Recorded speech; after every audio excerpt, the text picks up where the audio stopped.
želim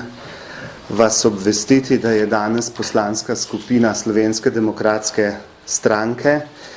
naslovila na predsednika Odbora za promet Državnega zbora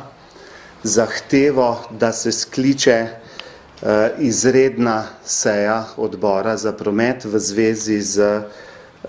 predlogom spremembe vinjetnega sistema v Republiki Sloveniji, ki ga je predlagala vlada.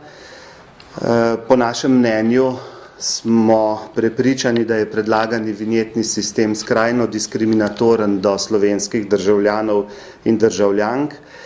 in da je v zvezi s tem tudi odločitev vlade negospodarna. Zato, ker želimo dobiti pojasnila, smo se odločili, da zahtevamo izredno sejo Odbora za promet in v zvezi s tem tudi predlagamo, da se ta točka uvrsti na sejo Državnega zbora. Hkrati s tem pa smo tudi predlagali dva sklepa, in sicer, da Državni zbor Republike Slovenije Vladi Republike Slovenije predlaga, da Republika Slovenija vztraja na obstoječem vinjetnem sistemu in izkoristi vsa možna pravna sredstva, ki so na voljo v predsodnem postopku.